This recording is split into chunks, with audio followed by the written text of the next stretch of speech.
Okay, with no further ado, we will get things started here. First off, thank you for joining us today.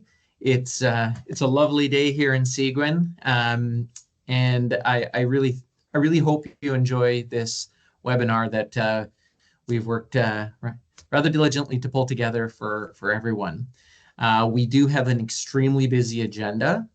And so what we'll try to do is we'll try to keep things on track time-wise, and I'll lay out some of the housekeeping items in a few minutes. But again, thank you for joining us. Today, we acknowledge that we are on the traditional territory of the Anishinaabe people in the Williams and Huron-Robinson Treaty areas. We recognize and respect the long history of First Nations and Métis people of the land. And while doing so, we honor and recognize that this region continues to be home to many thriving First Nations communities. And acknowledging ourselves as newcomers, we also recognize our role in building relationships and deepening our understanding of the devastating impact that colonization has had on the Indigenous people, cultures, and land.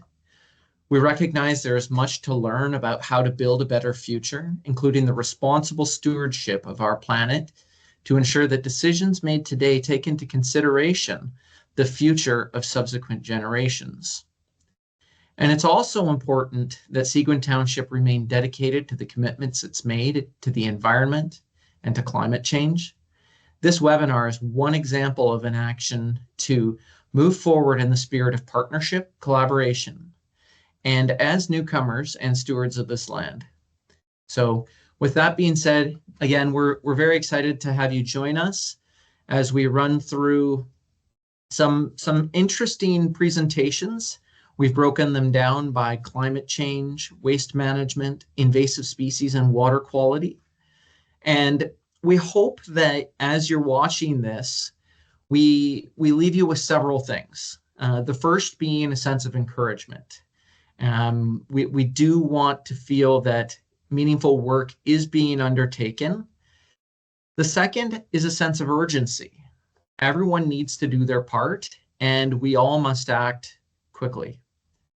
The third is a sense of pride that the township is truly acting as a leader in the space of environment and climate change. We also hope that as we're working through these individual presentations, the sections on calls to action are considered by all of you that are listening and watching this webinar, whether it's live with us today or the recorded version that will be posted to the township's YouTube channel. And lastly, before I jump into the housekeeping, it is important to note that migrating to a low carbon society is not easy. It's not quick, and it will take time.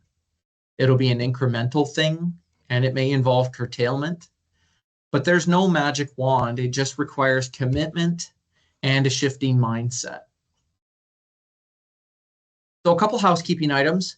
We're fairly new to this webinar format, although we've worked with teams for a long time. So if we get hung up on the presentation, please be patient with us. We will sort it out. Secondly, the webinar is being recorded and will be uploaded to the township's YouTube channel. Each of you may also receive an email with a copy of the presentation. PDF copies will also be provided, and the thing with the PDF copies is there will be links to all of the documents, policies, and the like that we reference throughout the presentation. Microphones and cameras have been disabled for the webinar, but they can be activated on an individual basis for participant questions. We're going to hopefully leave questions to the end of each individual presentation. We'll have time for probably 1 to 2 before we have to move on. If your question is not answered following the individual presentations, please save it for the end where we've reserved some additional time. You can raise your hand under the React menu at the top of your screen. Also, you'll notice that there's an icon for Q&A. In that menu, you can type in a question, and we'll do our best to answer those. And with that being said, I'm going to just jump into the first part of the presentation.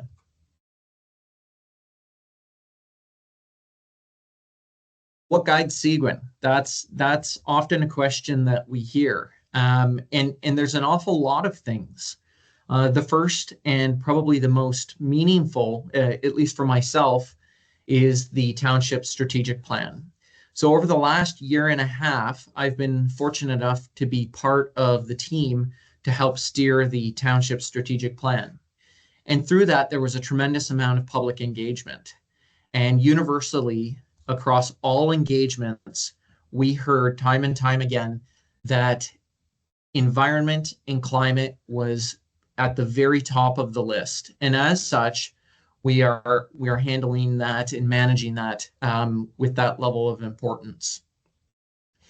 To the extent that in the strategic plan, the first foundation remains to be prioritize the environment, just as it was in the previous strategic plan. And with that, the commitment being to protect, preserve, and invest in our natural environment. Next is a commitment that Council made in 2019 to the Federation of Canadian Municipalities for the Partners for Climate Protection program. This program was a 5-milestone framework to reduce greenhouse gas emissions through the creation of both a corporate and community climate action plan. Preston will be speaking to this subsequently. And then also of great importance was the formation of the IceCap Collaborative. The IceCap Collaborative is a regional collaborative of area municipalities, First Nations, community interest groups, utilities, and the like, who have all come together to advance climate change both at the municipal level and the regional level. And then another guiding principle or guiding directive is the Ontario Regulation 507/18 of the Electricity Act, which requires that municipalities maintain both a 5-year community conservation and demand management plan, and also perform annual reporting of both consumption and emissions for municipal buildings. And now to introduce the team. So the team that will make up these presentations include myself. I'm the Director of Strategic Initiatives for Seguin Township. Preston Nielsen, the Climate Change Intern for Seguin. Tom McLeod, the Director of Public Works. Reese McDonald and Sarah Hammer, who make up the Water Quality and Benthic Monitoring Testing team. And then Angela van der Eycken from the Georgian Bay Biosphere. And with that being said, I'm going to now pass the presentation over to Preston Nielsen for an update on the climate change program. Give control to him.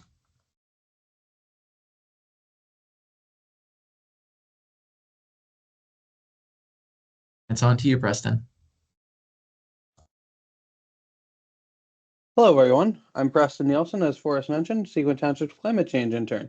I'm happy to talk to you today about our Climate Action Program. Switch for me. All right, so just a little bit about the climate challenge first. The climate challenge is a simple one. We're experiencing unprecedented global warming. The last 6 years have each been the warmest on record, and due to Canada's northern climate, we experience these global climate changes twice the global average. This, more than anything, drives the need to limit global temperatures below the 1.5 degrees Celsius. Some of the causes of climate change include excessive greenhouse gas emissions, largely from the burning of fossil fuels, and a loss of biodiversity. Climate change can affect various people in various ways, including health, safety, and financial viability. It can also cause extreme weather events such as wildfires and flooding. And it can drive and alter biodiversity in the land. This is a little delayed.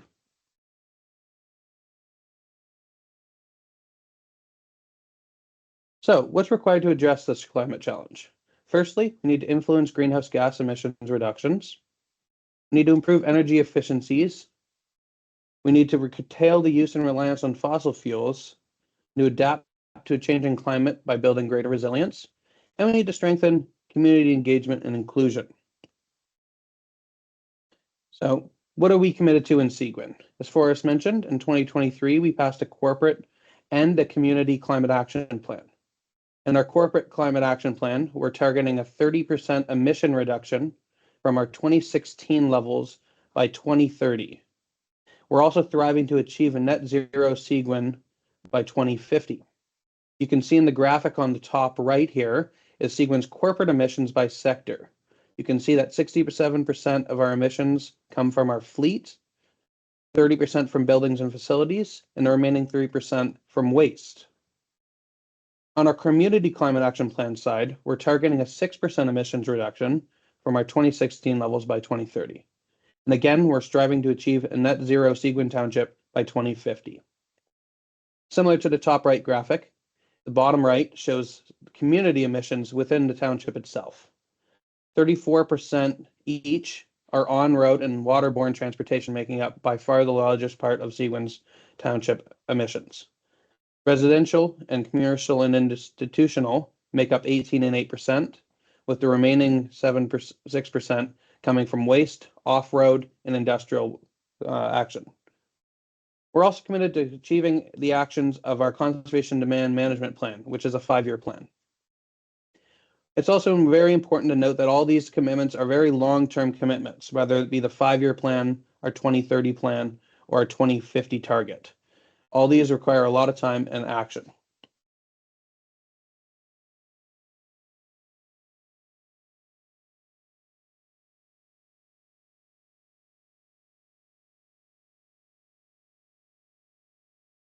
So what has been completed in the last 12 months?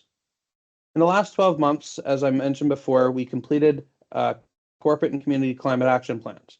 As well as in May of 2024, we completed a new conservation demand management plan spanning from 2024 to 2029.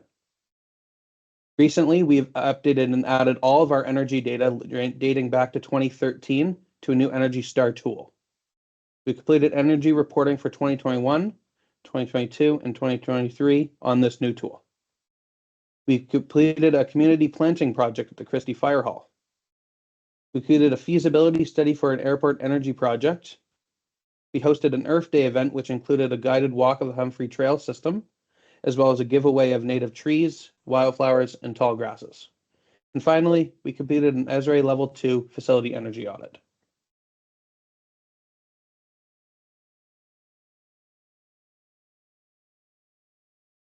So a little bit more on our energy audit. So what is an ESRE Level 2 energy audit? So this audit is an assessment of a building's energy usage and efficiency. It examines energy data for more than a year. It looks at our HVAC systems, which include heating, cooling, and ventilation. It looks at our lighting system, along with our building envelopes, such as walls, roofs, and insulation. And finally, it looks at building operation, hours of operation, and equipment. Finally, the audit is intended to provide recommendations for energy efficiency improvements, as well as providing savings figures for energy usage reductions, greenhouse gas emissions, and implementation and operational costs.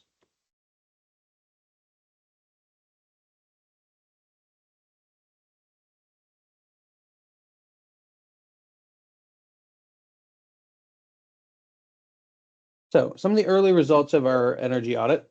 Firstly, we audited 13 different Seguin Township buildings, ranging from fire department to public works and community services.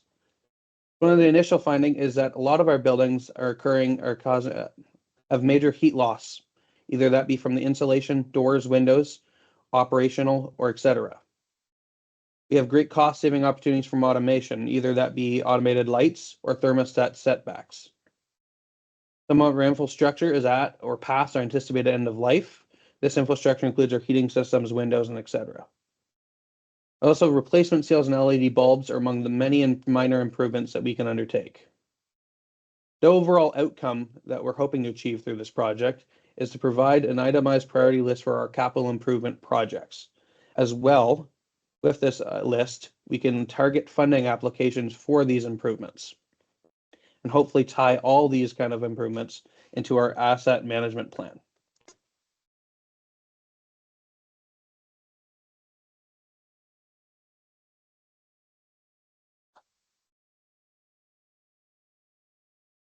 My apologies. Nextly, as I mentioned before, we completed a community tree planting project at Christie Fire Hall. With community volunteers from the grade 11 high school green industries class, we planted 537 trees. These trees include white pine, white spruce, sugar maple, bur oak, white birch, and a hybrid poplar. As you can see by the two photos here, the first one being a white birch and the second one being a bur oak. These were both taken 2 months after planting, and the trees are doing very well.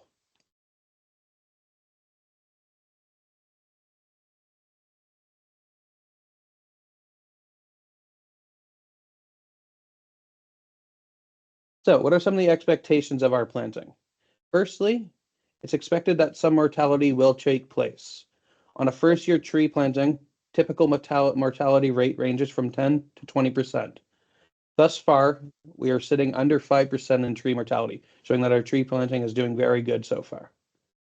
Nextly, with any offsetting or CO2 sequestration in our site, this will take time. That's something to consider and expect. You can see in the top right graphic here that on year 1, our project is going to be expected to uptake very little CO2. That number grows every year and almost peaks out after 20. Success also takes time to see. You can see by the bottom right graphic, certain trees grow at different rates. Hybrid poplar at 5 years old can be even as high as 20 feet, but a bur oak might only be 5 feet. We're expecting to create wildlife habitat within the area. And one other very important consideration that we need to take into account is that maintenance and observation are a must-do. This will allow for early identification and treatment of pests, such as insect and deer, as well as drought.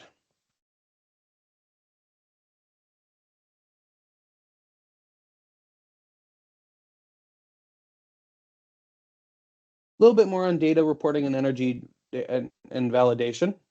As I mentioned, we migrated all of our historic data into a new Energy Star tool. This allows for the use of big data and metrics for data-driven decision. All this data was included in the development of our 5-year conservation demand management plan. I would like to draw your attention to the graph on the right here, which shows energy use in green and greenhouse gas emissions in purple since 2013. So you can see energy use has maintained a roughly stable line, but greenhouse gas emissions are on its trend downwards. This can be accounted to a few things, but mainly the elimination of fuel oil from all Seguin facilities, which was completed in 2017. So a couple more small items that are underway. As I mentioned, our conservation demand management plan was approved by council. And this plan is posted on our website for anyone who's interested. New EV charging infrastructure is being installed at the Seguin Township office. This includes 2 level 3 chargers and 1 level 2 charger.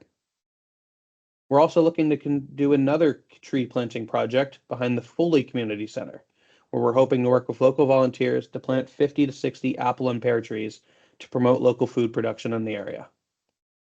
We're looking to incorporate a sustainability and climate lens into municipal purchasing. This is underway right now with regional collaboration from various area municipalities and the biosphere. Our Parris Sound Airport grid modernization project, our feasibility study is done, with phase 2 underway now. And finally, we're looking to host more community events, such as a fall nature walk and other educational webinars on various climate topics ranging from EV vehicles to energy audits. A couple more things that are upcoming. Firstly, building retrofits. To lower our building emissions, we need to do some building retrofits. This is all being recommended by our energy audits. We're looking to do a local business forum for Seguin Township. We're looking to incorporate a climate lens into procurement decision making.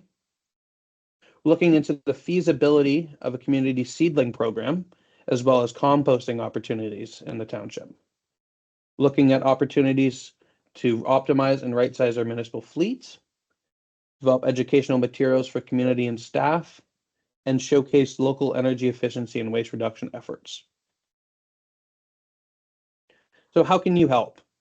Firstly, you can complete Georgian Bay Biosphere's carbon calculator. The link can be found here. You can do an energy audit of your own home. This will help you learn how you can save both on money and energy. You can get involved either through community groups, naturalization projects, engage in litter pickups. You could also participate in active transportation such as biking and walking, or other low carbon alternatives. You can support local and sustainable businesses where possible. And you can follow the reduce, reuse, and recycle rule. Now, I have a little bit of time for a couple questions before moving on to Tom, who will talk about waste management.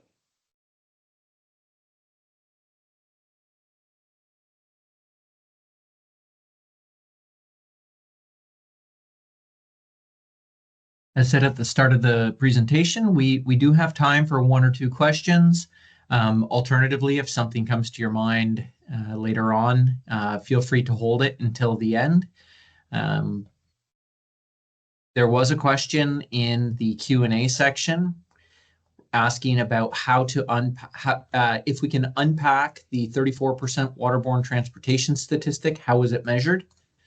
I did respond with a comment that we'll have to get back to the question, and specifically with to discuss the model that was used, developed, and peer-reviewed from the Georgian Bay Biosphere.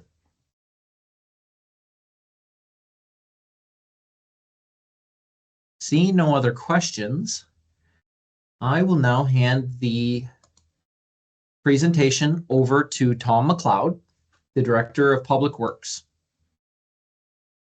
Tom, you should now have control. I do. Thank you very much, Forrest, and great presentation, Preston. As Forrest mentioned, I am Tom McLeod, Director of Public Works. I am responsible for the roads and specifically for this topic right here, waste management for Seguin Township. Let's see if that goes over. Bear with me for the next slide. There we go. All right, so Seguin has developed its first waste management strategy in 2023. This strategy is designed to guide waste management practices over the next 20 years, addressing the growing population and aligning with the township's environmental goals. This report also provides a lot of wiggle room for new and emerging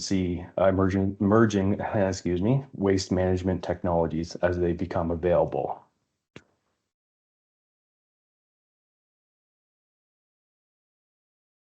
Come on, flip over.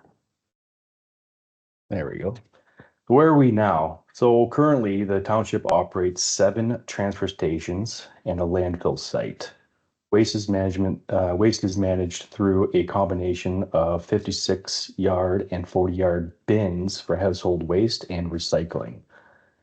The Blue Box recycling program is transitioning to individual producer responsibility, meaning your fibers in your containers, relieving the township of some of the recycling management costs after July 1st of this year, so 25 days ago. Just a snapshot of some of the benefits to this producer responsibility are cost savings. With producers bearing the costs of recycling, the township will experience financial relief. This can translate to potential savings for taxpayers and reallocation of funds to other community projects, specifically household garbage diversion from landfill. We won't know the full scope of savings until at least Q1 of 2025. The other benefit is enhanced recycling efficiency. Producers are incentivized to create more efficient recycling systems and reduce waste. This can lead to better recycling rates and less environmental impact. And the sustainability goals, why we're here today, is aligning with the broader sustainability goals.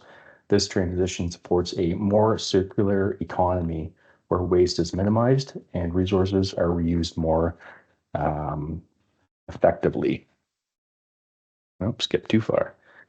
But where do we want to go? The waste strategy aims to make Seguin a leader in waste management among rural municipalities, enhance long-term planning, build on climate action plans, and promote responsible behavior and honestly sharing culture. The goals balance aspirational targets such as achieving zero waste with actionable recommendations like auditing waste streams at each milestone of implementation. As mentioned before, we have the job at looking at all kinds of innovative and emerging technologies that drastically reduces the amount of waste going into landfills. Not to mention that landfill space is starting to run out with significantly more red tape for environmental compliance and regulations for expansions.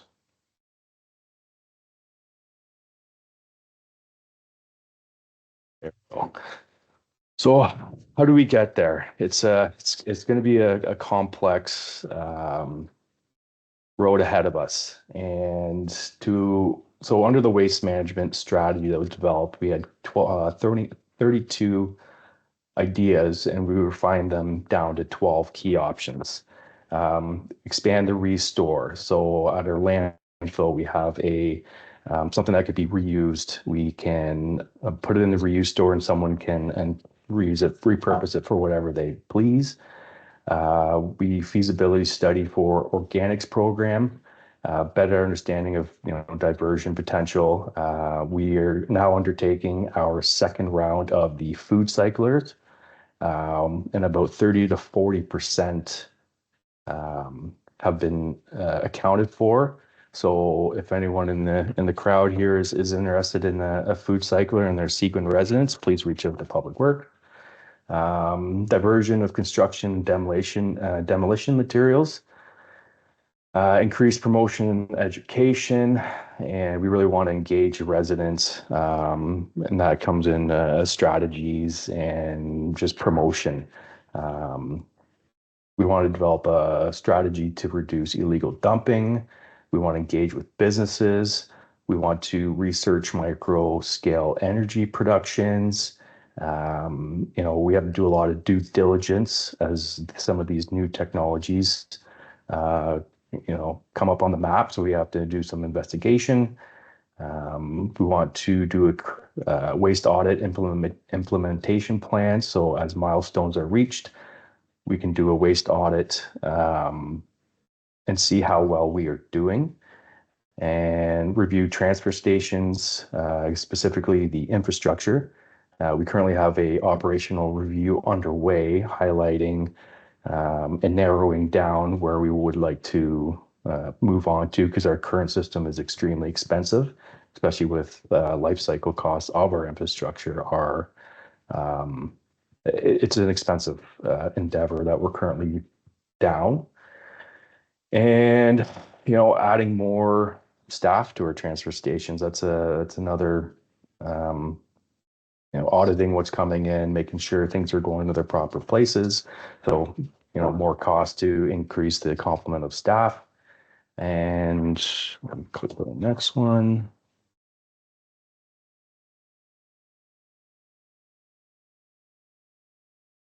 What are we doing today? Staff are looking at operational improvements. As I previously mentioned, we have a operational review underway. We want to reduce the cost of our sites, reduce GHGs, and promote efficiencies. Although this is a lengthy process, we want to be crystal clear if we change the way we operate, that our due diligence is properly covered. Our existing infrastructure is very expensive, but with some new technology starting to emerge, we are investigating a lot of different options as well.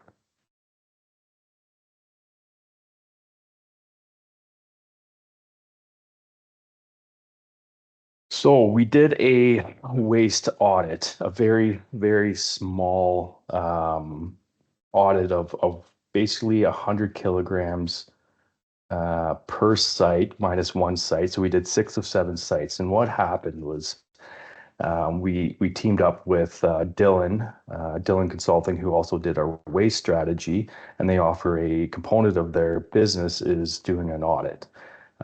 So approximately 100 kilometers of waste from each bin from each site was subsampled by Dylan staff and sorted into 4 categories: organic waste, pet waste, recycling, and garbage. These categories were chosen with township staff, and the focus was really on organics. The audit results will establish baseline quantities of recycling, pet waste, organic waste that could be diverted from the landfill. So after seeing these results, it was kind of a little bit of an eye opener on how, again, this was very micro scale. So I think next year I would really like to expand our audits and really see what's coming in. This was definitely an eye opener. This hasn't been released, so everyone kind of gets a sneak peek into this pie chart and graph. So you see, all but one, there was anywhere from 50 to 65% was garbage, and the rest could have been diverted. So this is very interesting. Again, like I'll stress that this was a completely very small audit, but it gives us some tangible visuals that, okay, we need to, look into this a little bit further and take what's coming into our garbage stream seriously. Specifically what this is going into our landfill. So it's kind of a cool, we just did a 1-day audit of our streams, and the people on Dylan, they handpicked it and put it into 4 categories. One thing they did mention was there was a very large abundance of construction and demolition material, which also could be used for other purposes and diverted from the landfill. Oh, I went a little too far. So the waste strategy for the Township of Seguin sets a comprehensive roadmap for sustainable and modernized waste management over the next 2 decades. It incorporates community input, aligns with environmental goals, and is supported by a detailed cost-benefit analysis and financial planning model. The strategy is designed to evolve with updates and revisions as necessary to meet future challenges and opportunities. Like I said, this is a moving strategy. So as emerging technologies come into place, we can always implement them. So happy to answer any questions. Tom, we have one question from Daryl Sure. Moffat in the Q&A section. It asks, is there a difference to the residents in terms of disposal at the transfer sites regarding producer responsibility for recycling? And how does contamination come into play under this new system?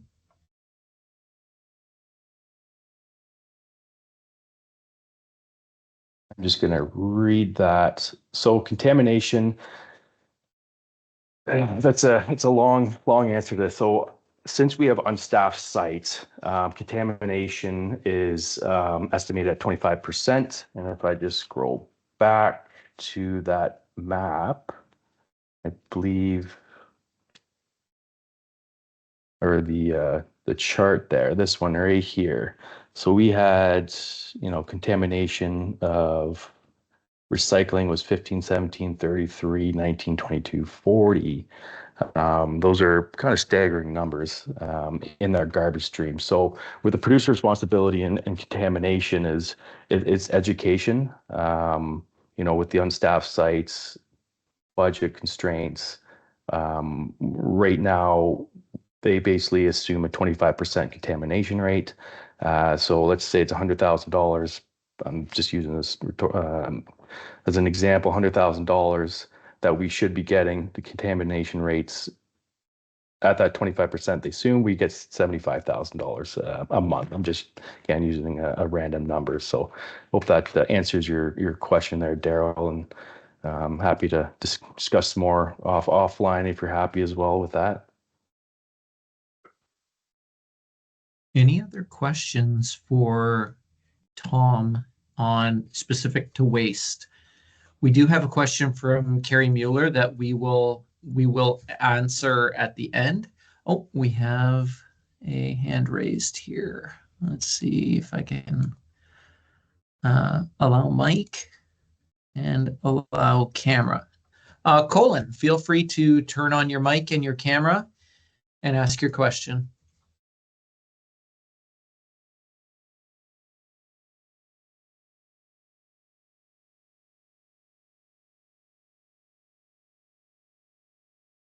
Colin, if you can hear us, you're able to unmute and turn on your camera.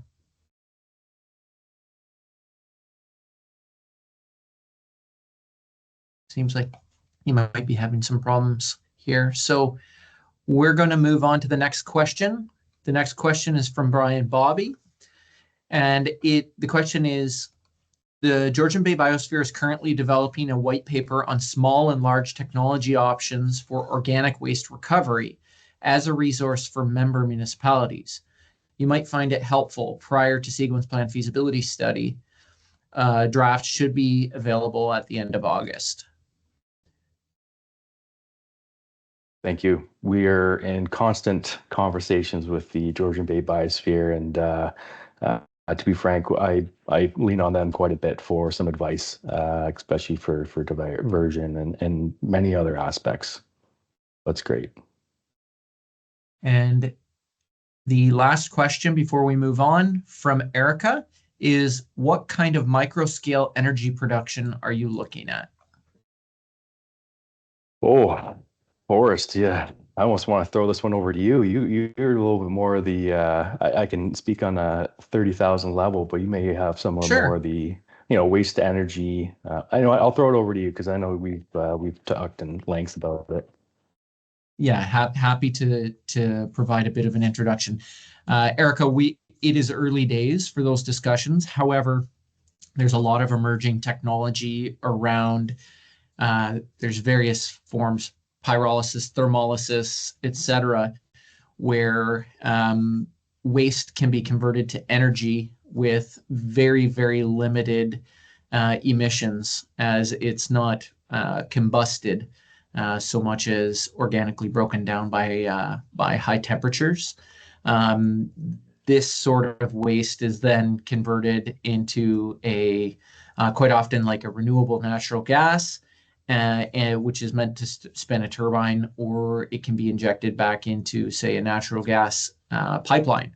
We have limited natural gas in the area, so probably the direction would be to spin a turbine for energy generation. But again, we're talking very, very early days on this. We're still investigating it, but it is a part of the waste strategy to begin having these discussions.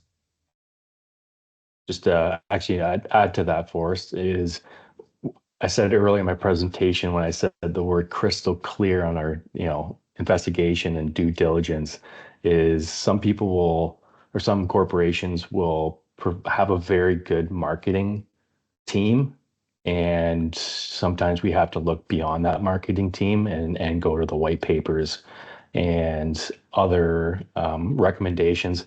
Sometimes that's picking up the phone and calling someone over the UK and asking, how is it? So, globally, we really need to make sure our T's are crossed and our I's are dotted, because it's we just don't want to get into the wrong thing. So just an added point there. So Tom, Colin added his question to the Q&A section. We need to move on to the next presentation to stay on time. Colin, we will do our best to answer your question at the very end. And with that being said, I'd like to hand the presentation off to Angela to discuss invasive species. All right, thank you so much, Forrest. I did have some technical difficulties this morning, but I think I've got things sorted through PDF. Unfortunately, I can't use PowerPoint, but this should work. Forrest, please let me know if you're seeing that okay. Looks good, thank you. It's not showing up on my screen. Okay, Perfect. So good morning, everyone. My name is Angela Van Dyken, the Landscape Conservation Programs Manager here at the Biosphere, and I'm going to be presenting on invasive species management, and I'll be touching on a new project that we've been working on in partnership with the township this year involving invasive Phragmites. Hopefully everyone can see the next screen. All right, so before I get into invasives, I did want to provide a little bit of background on the Georgian Bay Minidoka Biosphere and what we do for those of you who may not know yet. So we're a UNESCO designated World Biosphere region and one of 19 in Canada. We focus on the 5 main program areas that you see here. So that's conservation, culture, climate, education, and sustainable communities. Okay. So the Georgian Bay Biosphere region runs approximately 200 kilometers along the coast of eastern Georgian Bay, from the French River in the north all the way down to Port Severn in the south, and that covers about 347,000 hectares in size. There's 9 First Nation communities and more than 9 townships that we work with and partner with. This region is home to an upward of 1 million residents and visitors each season, as well as over 60 species at risk. Many of us at the Biosphere also wear another hat under the social enterprise division of the Biosphere known as Generations Effect. We provide consulting and technical services in the areas that you see here, so ecology, climate, tourism, and collaboration. And under this social enterprise model, we are giving back to communities in which we work in, according to the United Nations Sustainable Development Goals and its Declaration on the Rights of Indigenous Peoples. If you're interested in learning more about Generations Effect, you can head over to the website on the screen there. And a great example of the kind of work that we do under Generations Effect is the new Phragmites management project with Seguin Township that I'll talk a little bit about later on in my presentation. But first, what exactly are invasive species? So invasive species are those that have been introduced by humans to an area that is outside their past or their present distribution range. And this introduction results in harm to not only our environment, but also our economy and society. Sometimes a species is considered introduced, but not necessarily invasive because it does not take over or have significant negative impacts. Unlike native species, invasive species are not programmed to fit within our ecosystem well, since they did not evolve with all the other plants and animals that have been here for millennia. They therefore have fewer or no natural predators at all. They also have higher rates of reproduction and are really quick to establish, often taking advantage of really disturbed areas and bare soils. And lastly, they tend to be really robust and survive in a variety of environments. So I'll run through these quickly. As many of you probably already know about the different impacts, but essentially invasive species have a plethora of environmental impacts. They're really disruptive to the ecosystem. They negatively impact biodiversity, altering food webs. They can cause species extirpation, where species will leave a certain area, or even extinction in some cases, as well as soil degradation and erosion, and also changing water quality and quantity. In terms of societal impacts, there we go. They can cause injury to humans and or animals. So an example is giant hogweed. It contains toxins that cause severe dermatitis. There can also be damage to private property and infrastructure. An example of that is Japanese knotweed, which can actually grow through concrete. We'll talk a little bit about on, as well as reducing land and water recreational opportunities. An example of that is Eurasian water milfoil there that kind of just proliferates in the water column. And then, of course, because the native species are being pushed out or outcompeted by the invasive species, there's also food and medicinal plants. And then lastly, there's a variety of economic impact. Well, in general, there's a significant control and management cost for invasive species. You can see the chart on this slide here that it's actually from 2019, so costs are likely a lot higher now too. But that's just the cost to municipalities in orange and conservation authorities in gray for managing a variety of different types of invasive species. Again, reduction in property values, as well as impacts to forestry, agriculture, and fishing sectors. All right, so with that, I want to get into the first species that I want to talk about, and that is Phragmites australis australis, or Phrag for short, otherwise known as European common reed. This plant inhabits wetlands, but it can also grow in terrestrial areas, and it's often found in roadside ditches too. If you've seen it, you know that it can grow really, really tall, a lot higher than the native vegetation that's often in our wetlands. It spreads by seeds, but it can also spread by its roots and rhizomes and fragments of that too. This plant is really problematic for three main reasons. The first one is that it forms dense monocultures where native vegetation gets crowded out, and the only thing growing in there, especially in a really dense patch, is Phrag. So that reduces habitat, food sources, connectivity, and overall biodiversity for a variety of native species, but particularly the wetland plants and animals where this plant is growing. It cuts off access to areas for recreation, reduces property values, and may cause damage or impede access to infrastructure too. And it also lowers water levels quite significantly, especially in really dense patches, because the plant stores so much of the water within its biomass. And then as well, once it dies off, it actually kind of has the opposite problem of where it's super, super dry, and that actually poses a severe fire risk too. So it is important to note that there is also a native subspecies of Phragmites. This species does not cause negative impacts to the environment, and you can tell the two apart using these three main identification features here. The invasive species, the seed heads, are going to be like this purplish color, and they're a lot denser and thicker, whereas the native ones are more sparse. As well, the leaves, as you can see in that bottom picture, the native subspecies has a yellowish green color and skinnier leaves, whereas the invasive one has a bluish green color and wider leaves. And then the stems, the native subspecies has this kind of reddish candy cane coloration on it, whereas the invasive one does not. All right, and with that, as I mentioned before, Phragmites is the main focus of invasive species management in Seguin right now. We are working in partnership with the township under the Wetland Conservation Partner Program, and that's funded by the Ministry of Environment, Conservation and Parks. The main goal for this project is to restore wetlands across 10 sites in the township through invasive Phragmites control. It's a one-year project involving scouting and prioritizing the locations of Phragmites, and then removing as much as we can this season. And then to kind of set Seguin up for the continued management of that, we're also going to be developing a management plan. The main objectives for this project are to improve water quality, support climate change resiliency, mitigate flooding, and improve biodiversity. When it comes to managing Phragmites, there's a couple of different methods depending on where it's located. If the patch is located in a dry or terrestrial area, herbicide application is the most effective, but individual stalks can also be cut using a spade shovel.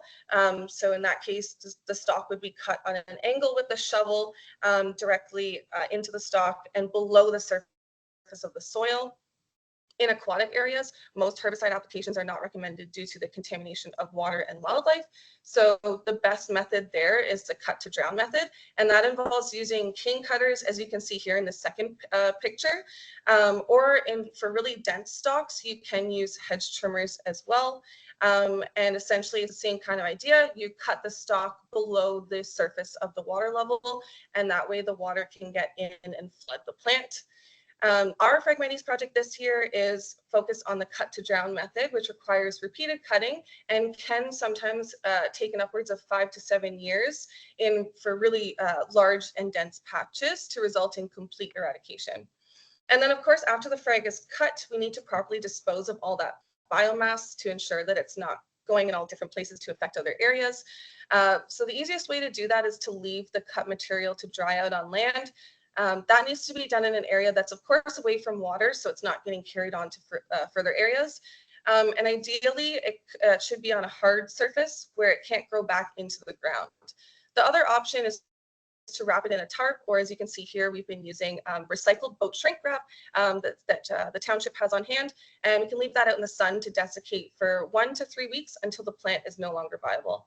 Lastly, you can opt to burn the material if it's located in a suitable and safe location. So I just want to share a really quick update so far is that we've removed 520 kilograms of Phragmites and Seguin, and that's just from 3 days of cutting so far this season. So a really big, huge shout out to Seguin Public Works and water quality staff for all their amazing help so far, and also to my other teammates, Kieran and Theron, you can see in the top right there. And then I'll quickly go through Phragmites, or sorry, not Phragmites, Japanese knotweed. It's got a bamboo-like appearance, as well as hollow stems that are reddish with purplish shoots coming off the sides. Leaves are arranged alternately along the stem, and the leaves have a pointed end with kind of a flat base that looks like a shovel. It mainly grows in open areas along roadsides and shorelines, and it again reproduces by seed and rhizomes and roots. And actually, a piece of rhizome as small as 1 centimeter can actually produce new plants.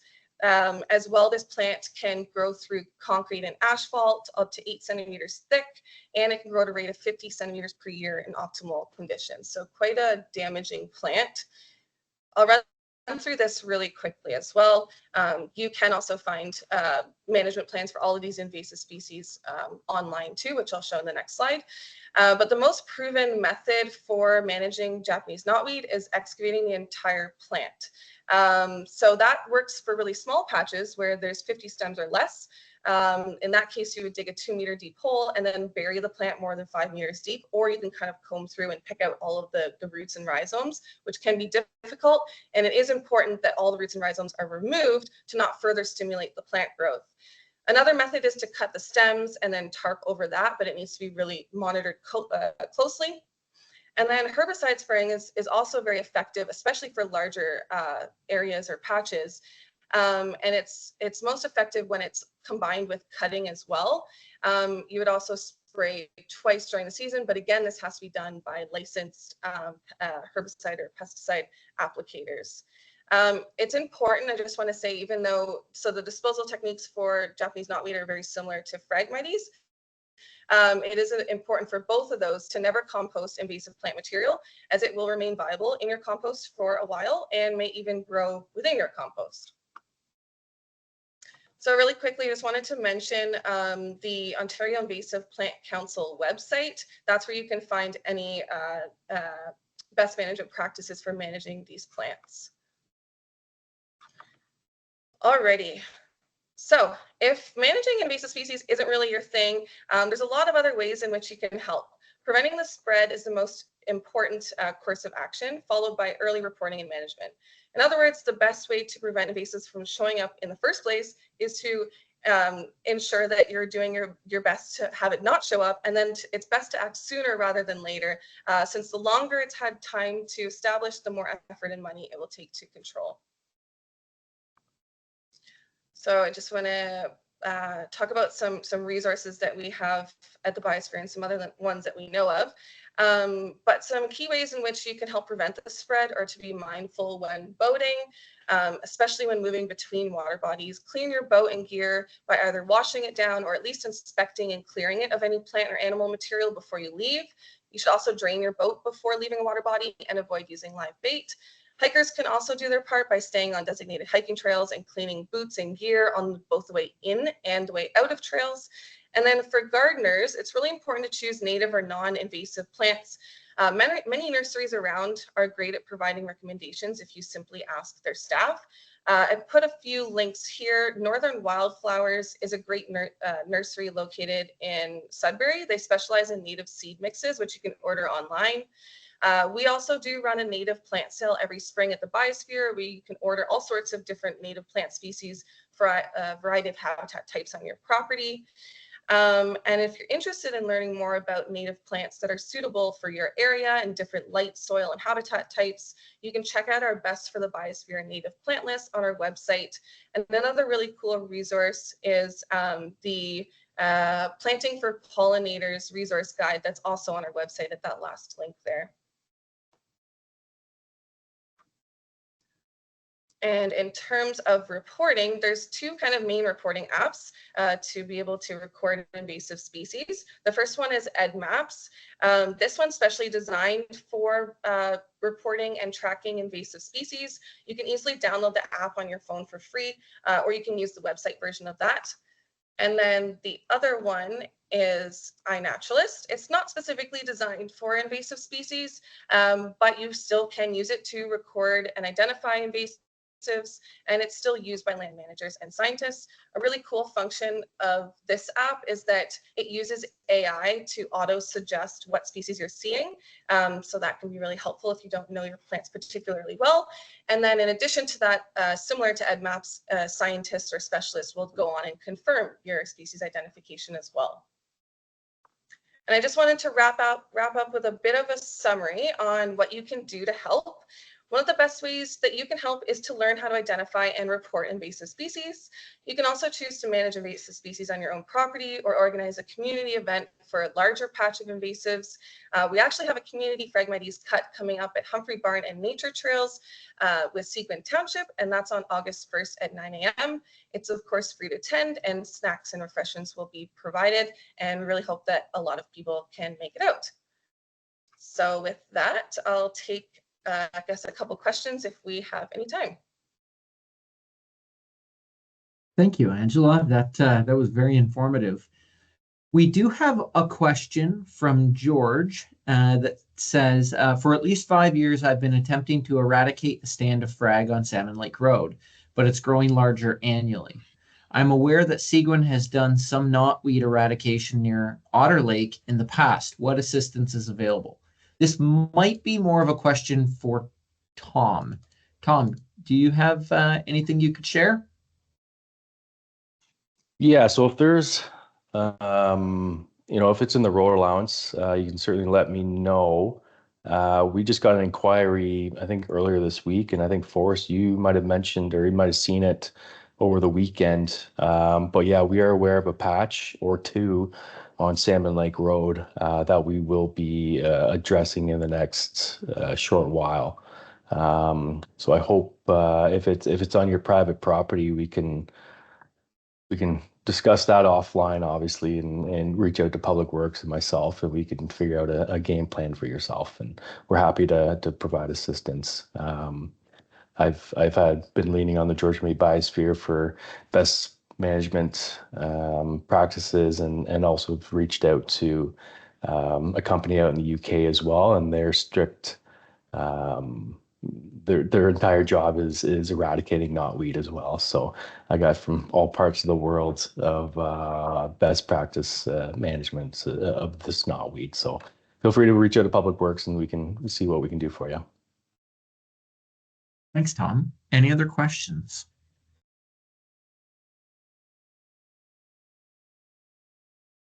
Hearing none.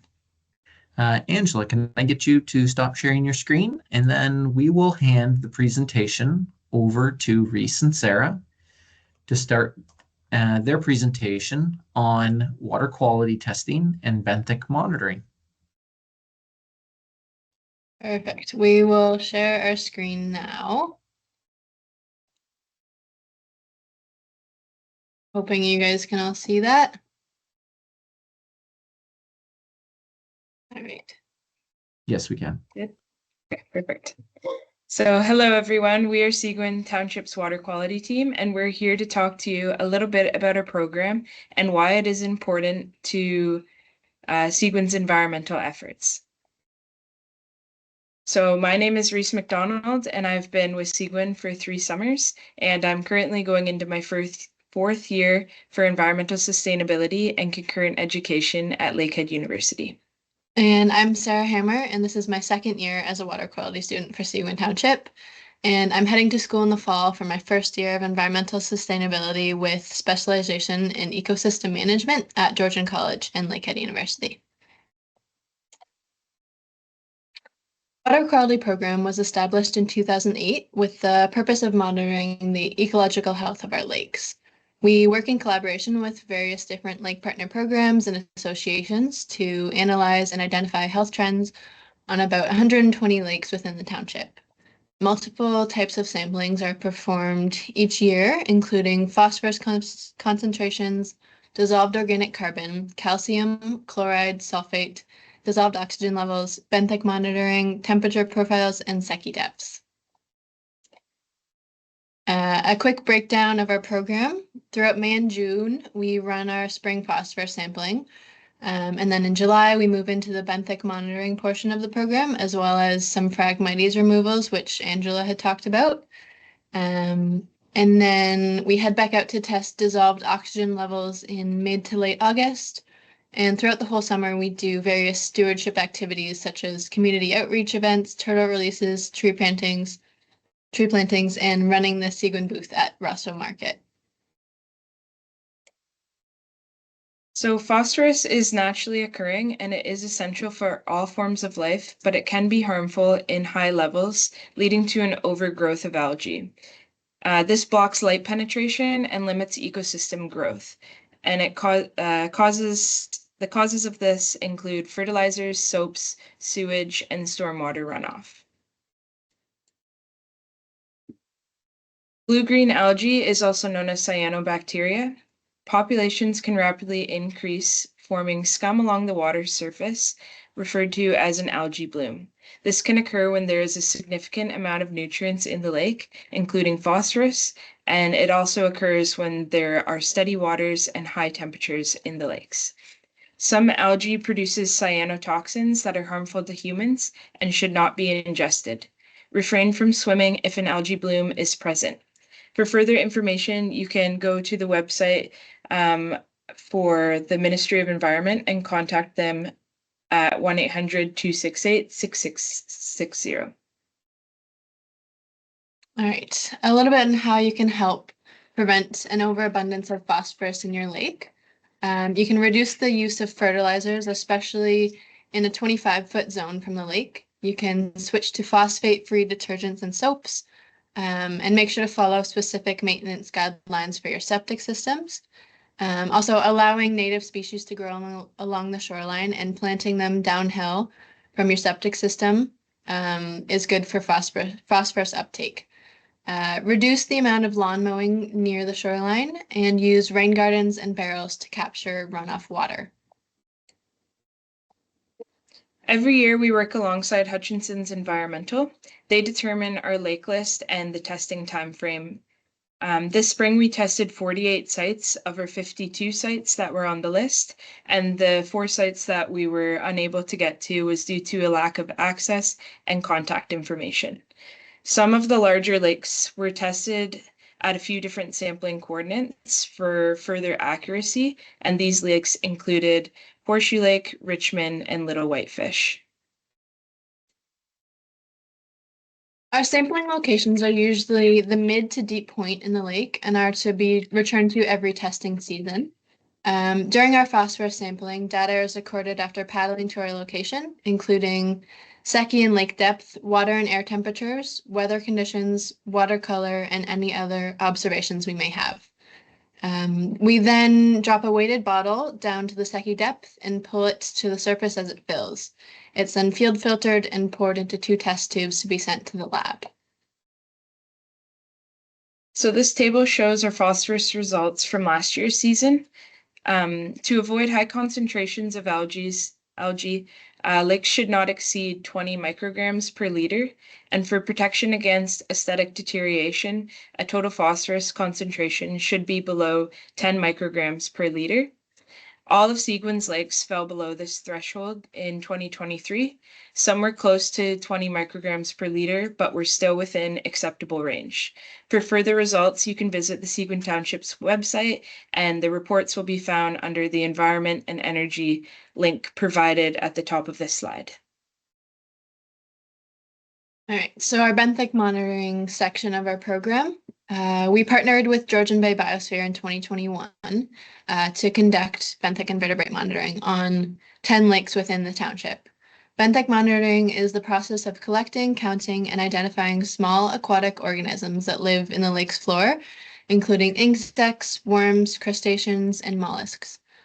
Results of this testing are then used to build historical records to determine and understand the trends in the overall health of our lakes. The same locations are then sampled over again multiple years to compare results. The Biosphere publishes these results, and they can be found on the Seguin Township website under the water quality section. All 10 lakes that are currently on our testing list fall into the typical category, meaning they're healthy, but they need to be continuously monitored for a span of 10 years before determining trends. And Seguin Township is actually one of only a few townships in the whole province with a program specifically dedicated to benthic monitoring.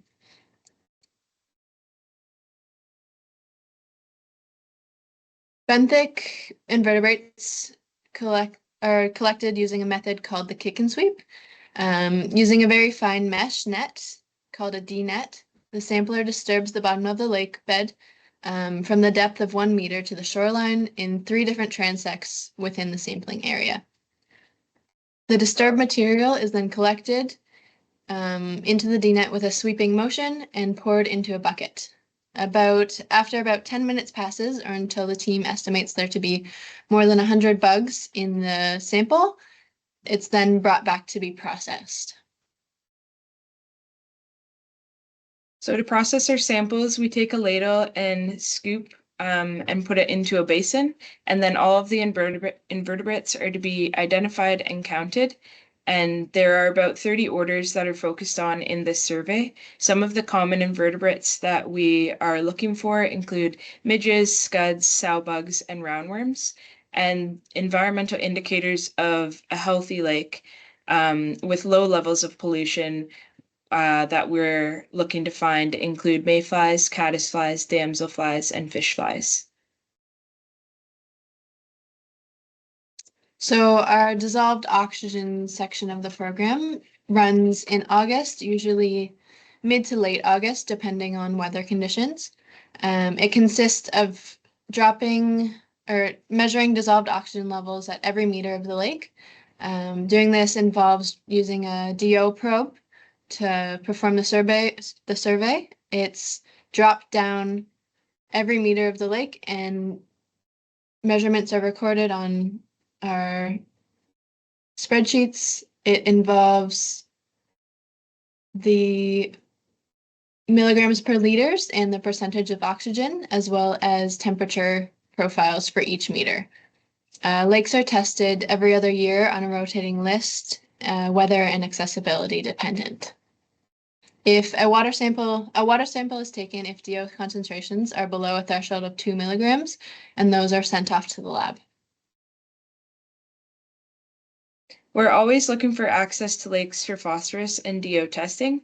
So if you have lake access and are willing to let us launch a canoe from your property, you can contact us to have your information added to our database. Attending community workshops and invasive species removal is also a great way to get involved and learn something new. And if you aren't a volunteer already, you can fill out a form for the Lake Partner Program to do the phosphorus sampling of your lake. And we've provided the links for that at the bottom of this slide.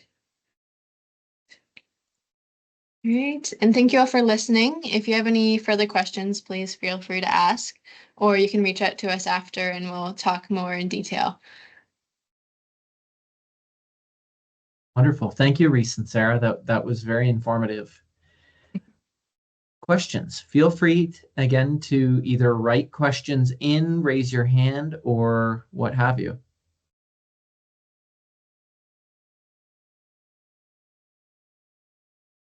While we're waiting, we did have a question from Carrie Mueller, and the question was, what company is facilitating the EV charging infrastructure? And so there was also a follow-up question of, and how will users pay for their charge? The program or the charging network that it is all part of is the Lakeland Take Charge Network. And it's a fairly large network that they're developing that encircles Parry Sound, Bracebridge, Huntsville, Gravenhurst, and even up to Burkes Falls and back around. As I understand it, the payment for that will be either through their app or through one of the other standard apps that they integrate with. I'm hoping the charging infrastructure is ready early fall. I have a question here from Brian Bobby. And the question is, in Hutchinson's 2021 monitoring report, they mentioned that only Clear Lake is exhibiting an upward trend in phosphorus. While that's good about the rest of the lakes, what can we do about Clear Lake? Yeah, I did see the trend there in the results from last year. A lot of what we can do really is just make sure we're managing our phosphorus output. So like we said in the slides before, just make sure you're not using fertilizers around the lake and watch your runoff from even roof lines and driveways where salt could be present or fertilizers and chemicals, as well as making sure that we're keeping our shorelines maintained with native species and not mowing near the lake bed. Not sure if you want to add on that for us, but I don't, but I think we'd be happy to connect Brian potentially to Hutchinson, who might have some more specific recommendations, but we'll have to take that offline. Any other questions? Perhaps any questions that I missed? I'm just scrolling back through. Yes, Colin asked, is consideration being given to treat waste streams as a resource? For example, pre-process number 1 and 2 plastics and send directly to users. Tom, do you have any comment on that?